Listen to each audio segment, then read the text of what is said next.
Hello to everybody. I apologize. I was in a moment. I forgot that the cameras were even here because I am with an icon, a legend, a trailblazer, Miss Major Gracie. How are you doing today? I'm fine, thank you. What are ways that you think that folks could be getting involved in the fight right now and continuing the work? What they can do is find an organization or something that they believe in works and stay with them and stand up and be counted. This is not the time anymore to stand back and hide. So family, we're here with Representative Mauree Turner.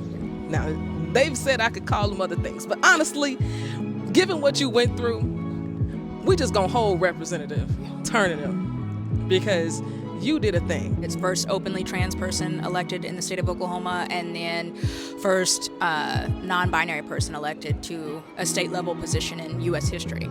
This is your first creating change, right? So how are you feeling about being here in this space and the conference? So much, like, because realistically, I'm deeply introverted, very good in a one-on-one space, but so conferences, I think increasingly over the past 4 years have been a little nerve-wracking for me. But in my new role, I got to do a communications and policy pre-convening. And so it was really nice to be in a smaller space and to learn so much more there about the things that we will be going into, like all of us together for the next 4 years. Being able to open the conference with a panel honestly has lessened the pressure of what I need to do in the rest of the space, networking-wise, the knowledge that I get to gain in this space. So it's made it a little bit easier for me to, I think, kind of move around the space. But I'm excited. Las Vegas is a little nerve-wracking, but I'm excited to be here. We're excited you're here. We're excited you're here. Family, this is an absolute treat, okay? For you and for me. Hey, y'all. Hey, queer black people. Hey, black people. Hey, family. Period. I'm Frenchie. My pronouns are goddess. Yes. Her and they, okay? Come on. Now, y'all know Frenchie maybe from American Idol, but y'all, that was just such a long time ago. It really was. It was over 20 years ago now. So happy y'all watching this. Don't even know about that, but let me tell you, it was a moment. It was. It changed your life. It did. I think it changed other lives too. And I don't think I even realized it because there was so much other stuff, surrounding that experience. But I get messages from people all the time. Shout out to the community because we outside cartwheel emojis, but baby, there wasn't nobody. Listen. What'd you say? Okay, there wasn't nobody else. Mm-hmm. I mean, as far as, other than Tracy Chapman, I don't know any other black women in the industry who were out at that time. You're welcome. Because whether I ever get the credit or not, I know that is a door that I helped open, and I feel very proud of that. So fat girls have a lot more visibility now, so do queer people. And I don't know that I realized the role that I played in that until, now it's 20 plus years later and people share the impact that was had on them. Family, Miss Major took over the creator stage, okay? I ain't never seen this many queers up at 9:15 in the morning, okay? But they woke up for Miss Major, and a young queer person asked Miss Major, how do we go from being like a youth to an elder? And she said, it is nothing but time. That's it. We are here with T from Blackout Magazine, and I'd love for you to go ahead, tell us a little bit about you, what you do at Blackout, and where we can find you on your socials. All right, my name is T. Douglas. I am a content creator and a writer for Blackout Magazine. So we're talking about all of the things that happen to us within our communities and what is really impacting us. So I want to ask you to fill in this blank, okay? Blank is a queer issue. For me, I would say health is a queer issue. I think that we as black people, we have been given so many myths about health, whether it is like mental health or any other type of health. And I think that we just have to take more of an initiative to take care of ourselves. Now, you stopped by our booth and you were telling us a little bit about the story of the radio station. The KKK wasn't feeling it. So can you tell us about the radio station, who you serve, and about what happened with the KKK? Absolutely. So KPFT 90.1 in FM in Houston, Texas was it was founded by Ray Hill, who was an LGBTQ plus activist and created the radio station to be very inclusive and very LGBTQ plus forward. And because of that, in 1970, 2 months after the radio station was founded, the KKK had bombed the radio station. And if you know anything about queer resilience, we just built it back up. Ray Hill and his community came together, they put KPFT back together, and 5 months after reopening, KKK came back and they bombed it again. And so 5 years after that was the founding of Queer Voices, the radio show that I represent. And Queer Voices is one of the oldest and longest running LGBTQ plus radio shows in the American South, if not all of America. Hope Giselle, activist, leader in this community. Thank you. Always thank you for the work you do. Yes.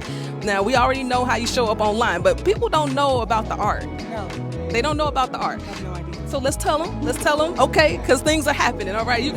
You got a documentary coming out. Let's talk about Sundance. So Sundance is actually a space where this is my first feature film. So A24 is sponsoring Black News, which is producing a film that is an Afrofuturist moment that digs into the life of W.E. Du Bois. And so we're having like this futurist take from his past, like deep past, into his present, the part that we know about, into a metaphysical future. And I get a chance to play a love interest. That's all I can give y'all. That's all I can give y'all right now. That was enough. I want to know when it's hitting the theater, a tour or something. What? I am honored that Quentin dropped by with us, executive director of Game Changing Men. I became familiar with Quentin's work at SOS, the Saving Ourselves Symposium. He didn't know who I was, but I know who he is and the work that you're doing in the South as it relates to trans men, as it relates to HIV advocacy. Share with the people why you do it. I do this work because, I have a platform and a voice where other guys like myself don't have the access. And so I do it for them. I do it for when we do. And right now we under attack as a community. And so I want to make sure that we are collaborating and working together. And I do it. I really like being a network builder and a base builder. So making sure that we can all come together and work on the issues that's really affecting us, because it's really going to take all of us. And so I have to fill in the blank, and I want you to tell me what goes in that blank, okay? Sure. Okay, so the blank is a queer issue. Transphobia. Transphobia. Can you tell me more about that? Yes, so transphobia is a queer issue because in the Twin Cities, it's very common. So the theme for this year's Creating Change Conference is to be rooted in resistance, power, and love. So right now, Nicole, how are you being rooted in your own power? It's a good question. This is not my first time at Creating Change. I have found such magic from queer conferences and feeling like I can fully exist as myself in a queer space. Usually, like last year when I came, I presented, and this year it was really to just kind of have the love and the power pour into me. In this moment, I had to chat with Mariah Moore, Transgender Law Center, doing policy and programs. But past that, you've done a lot more work in New Orleans, taking care of our trans siblings. So what does your work look like right now? I mean, in the midst of this administration? Yeah, well, first of all, I think that my work right now looks like making sure that our folks have the knowledge that they need to navigate this moment. I think that there's a lot of misinformation and incomplete information around a lot of these executive orders. I would love to know about what brings you to creating change. I would say the sense of community that I felt since attending these experiences has been really awakening and eye-opening. My very first Creating Change in San Francisco, I helped organize a whole trans march. It was really nice, it was empowering, and it taught me that I wanted to be an activist and the work that I do. And even in the worst of times, beautiful things that come out of it. I feel like this connection is one of those things. So it's always so good to see you and see you doing well, because you're working it out here. I see you, It's not lost on me, but for those who may not know you or don't know the work you do, can you tell them who you are and what you do and why you do it? Absolutely. Hey everybody, my name is Nala Simone Toussaint. I am the founder and president of Reuniting of African Descendants, also known as ROAD. This work is my seed that I want to plant to the world for the African diasporic people, for us to come together, especially with the urgency on queer and trans lives. One of the fruits that we've had from our program was we were able to take 5 trans folks to Kenya in 2022 to meet with 30 Ugandans and 30 Kenyans to think about what the sustainability equity looks like. While we're talking about all of the things that are impacting the queer community right now, I would love for you to fill in the blank. Blank is a queer issue. Climate change.